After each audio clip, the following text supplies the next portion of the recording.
Hello friends, நான் வேலை அகாடமிலேருந்து சுஜிதா பேசுகிறேன். நம்ம டிஎன்பிஎஸ்சிக்கு ஃப்ரீ டெஸ்ட் பேட்ச் கண்டக்ட் பண்ணுறோம். அதில் பாலிட்டியில் 7th லெசன் பார்ப்போம். நீதித்துறை, இது 8th பாலிட்டி. ஓகேவா? இன்னும் நம்ம 6th 7th மட்டும் தான் முடிக்கணும். மிச்சம் எல்லாமே என்னென்ன படிக்கணும்னு சொல்லிட்டேன். அதுக்கப்புறம் இப்போ ரெகுலராக டெஸ்ட் பண்ண போகிறோம். பாலிட்டி வந்து 12th ஃபஸ்ட்டு 2 லெசன் டெஸ்ட் வச்சுட்டோம். 3rd லெசன்லேருந்து நெக்ஸ்ட் வீக்லேருந்து டெஸ்ட் அப்லோட் ஆகும். அதையும் எழுதி பாருங்கள். நீதித்துறையில் என்னென்ன படிக்கணும்னு சொல்கிறேன், நோட் பண்ணி வச்சிங்க. வாங்க வீடியோக்குள்ளே போகலாம். இதில் சட்டம்னா என்ன, நீதித்துறை என்ன சொல்கிறாங்க, அதெல்லாம் முக்கியம் கிடையாது. ரொம்ப ஒரு கிளான்ஸ் மட்டும் படிச்சிங்க.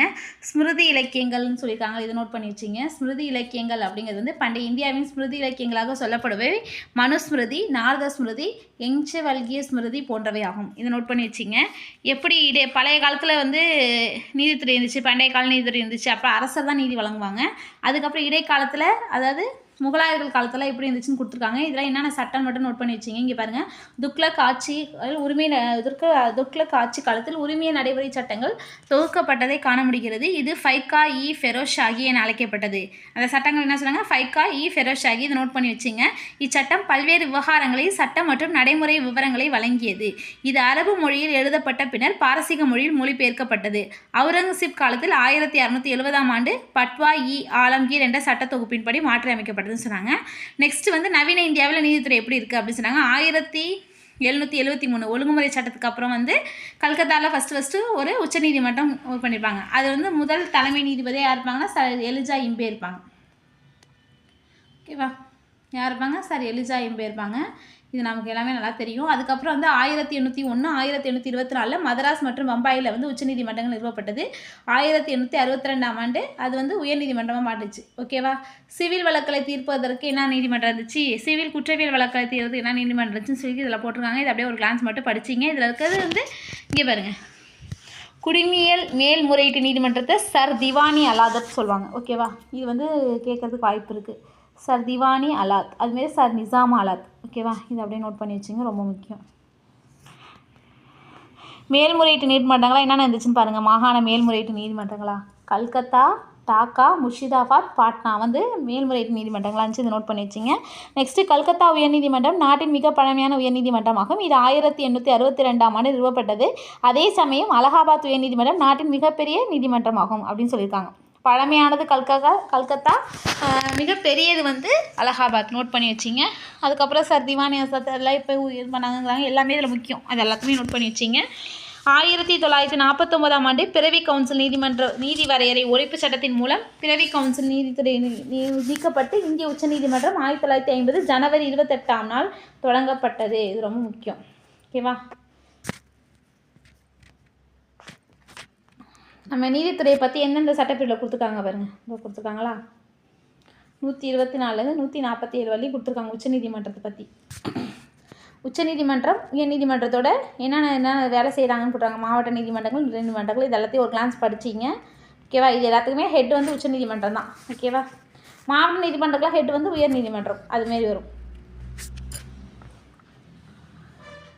மாண்டெஸ்கியூ சொல்லியிருக்காரு பாருங்கள், ஒரு கோட்ஸு, ஒரு சுதந்திரமான நீதித்துறை என்ற கருத்தை முன்மொழிந்து முதல் அரசியல் தத்துவஞான மாண்டெக்ஸ் தான். ஓகேவா? மாண்டெஸ்கியூ இவர் புகழ்பெற்ற பிரெஞ்சு தத்துவ ஞானி ஆவர். சட்டமன்றம், நிர்வாகம் மற்றும் நீதித்துறை ஆகிய 3 பிரிவுகள் அரசாங்கம் செயல்பட வேண்டும் என்ற அதிகார பகிர்வை கோட்பாட்டில் அவர் நம்பிக்கை கொண்டிருந்தார் அப்படின்னு சொல்கிறாங்க.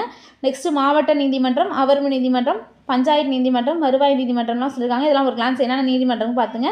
லோக் அதாலத் அப்படிங்கிறது வந்து மக்கள் நீதிமன்றம். இது எப்போ ஃபஸ்ட்டு உருவாக்குனாங்க, 1982. இது வரைக்கும் பாருங்கள், 1982 குஜராத்தில் ஜினாகத் அப்படிங்கிறது இது பண்ணுறாங்க.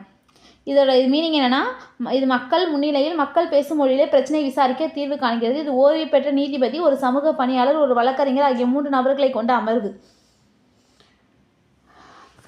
அதாவது சமரசம் பேசுகிறது தான் அந்த லோக் அதாலத். ஓகேவா? எவ்வளோ நம்ம இதில் வழக்கு இருக்குது அதெல்லாம் சமரசம் பேசி முடிக்கிறது தான் வந்து லோக் அதாலத் அப்படிங்கிற நீதிமன்றம். ஓகேவா? நெக்ஸ்ட்டு குடும்ப நீதிமன்றம்னா டைவர்ஸ் கேஸ்லாம் இது பண்ணுறது. விரைவு நீதிமன்றம் எப்போ உருவாக்குறாங்க, 2000ஆம் ஆண்டு. அதை நோட் பண்ணி வச்சிங்க. தொலைதூர சட்ட முன்னெடுப்புகள், அது ஒரு கிளான்ஸ் படிச்சிங்க. நடமாடும் நீதிமன்றம், நீதிமன்றம் 2005 வந்து செயல்பட்டு வருது. ஓகேவா? நெக்ஸ்ட்டு நீதித்துறையோட பங்கு, தகராறுகளை தீர்த்து வைத்தல். யார் யாருக்குள்ள தகராறு தீர்ப்பாங்க, குடிமக்கள் மற்றும் அரசாங்கம், 2 மாநில அரசாங்கம், மத்திய மாநில அரசாங்கம். ஓகேவா? நீதிமன்ற மறு ஆய்வு அதிகாரம், நாடாளுமன்றத்தால் இயற்றப்பட்ட சட்டம் அரசியலமைப்பு சட்டத்தின் அடிப்படை அமைப்பின் மீறுகிறது என நீதிமன்றம் நம்பும் பட்சத்தில் அச்சட்டத்தினை அரசியலமைப்பு சட்டத்துக்கு முரணானது என்று அறிவிக்கும் அதிகாரம் நீதித்துறைக்கு உள்ளது. சட்டத்தை நிலைநிறுத்துதல் மற்றும் அடிப்படை உரிமைகளை செயல்படுத்தல். ஒவ்வொரு இந்திய குடிமகனும் தனக்கு அடிப்படை உரிமைகள் மறுக்கப்பட்டதாக நம்பும் பட்சத்தில் அவர் உச்சநீதிமன்றத்தையோ அல்லது உயர்நீதிமன்றத்தையோ அணுகலாம். தேசிய சட்ட சேவைகள் அதிகாரம் 1987. ஓகேவா? தேசிய சட்ட சேவைகள் அதிகாரம் 1987. இது சமுதாயத்தின் நலிந்த பிரிவினருக்கு இலவச சட்ட உதவிகளை வழங்குகிறது அப்படின்னு சொல்லியிருக்காங்க. இந்திய உச்சநீதிமன்றத்தை பற்றி சொன்னாங்க. நாட்டின் மிகப்பெரிய உயர் நீதிமன்றம். இது வந்து அரசியலமைப்போட பாதுகாவலாம் இருக்குது. ஓகேவா? அதோட என்னென்ன அதிகாரம்? முதன்மை அதிகார வரம்பு, மேல்முறையீட்டு அதிகாரம் வந்து உச்சநீதிமன்றத்தில் தான் இருக்குது. ஆலோசனை அதிகார வரம்பு, நம்ம ஏதாவது நாட்டுக்கு குடியரசுத் தலைவருக்கு ஏதாவது ஆலோசனை தேவைப்பட்டால் அதை கொடுக்கறதுக்கு உச்சநீதிமன்றத்துக்கு ரைட்ஸ் உண்டு. நீதி பேராணை ஆர்டிகல் 32 படி. அதே உயர்நீதிமன்றம் வந்து ஆர்டிகல் 226 படி நீதி பேராணை அதிகாரம் வச்சுருக்கு. ஓகேவா? இதெல்லாம் ரொம்ப முக்கியம். ஆவண நீதிமன்றம், சிறப்பு நீதிமன்றம். அடுத்தது உயர் நீதிமன்றத்தை பற்றி கொடுத்துருக்காங்க. ஓகேவா? ஒரு மாநிலத்துக்கு ஒரு நீதிமன்றம் இருக்கலாம், இல்லை 2-3 மாநிலத்துக்கு சேர்த்து ஒரு நீதிமன்றம் இருக்கலாம். அந்த சட்டத்தில் இருக்குது. மொத்தம் நம்ம இதில் வந்து 25 ஹைகோர்ட்ஸ் இருக்குது. அதை பற்றி கொடுத்துருக்காங்க. இதெல்லாம் ஒரு கிளான்ஸ் படிச்சிங்க. நெக்ஸ்ட்டு வந்து வழக்கு செயல்முறைகள். உரிமையல் சட்டம்னா குற்றவியல் சட்டம்னா என்னன்னு கொடுத்துறாங்க பாருங்கள். எக்ஸாம்பிள் மட்டும் பார்த்துங்க. உரிமையல் சட்டங்கள்லாம் நிலம் தொடர்பான பிரச்சனை, வாடகை, திருமணம் தொடர்பான பிரச்சனைகள். ஓகேவா? குற்றவியல் சட்டம்னா திருட்டு, கொலை, பெண்களை துன்புறுத்தல். பொதுநல வழக்கு அப்படிங்கிறது ஒரு பொதுநலம்னா நம்ம ஒரு வழக்கு தொடரலாம். பொதுநலை பாதுகாப்பதற்காக நீதிமன்றத்தில் தாக்கல் செய்யும் வழக்கு. உச்சநீதிமன்றம் இந்த முறையை அறிமுகப்படுத்தியது. இது ஒரு நபர் தனது வழக்கு தொடர்பான நீதிமன்றம் அணுக அனுமதிக்கிறது. அடிப்படை மனித உரிமைகள் மீறல், சமய உரிமைகள், மாசுபாடு மற்றும் சாலை பாதுகாப்பு ஆகியவற்றுக்காக பொதுநல வழக்கு எவரும் தாக்கல் செய்யலாம். இது தொடர்பாக எழுதப்பட்ட புகார் கடிதம் மூலம் இவ்வழக்கினை பதியலாம். பொதுநல வழக்கு என்ற கருத்து இந்திய நீதித்துறைக்கு புதிதான ஒன்றாகும் அப்படின்னு சொல்லியிருக்காங்க.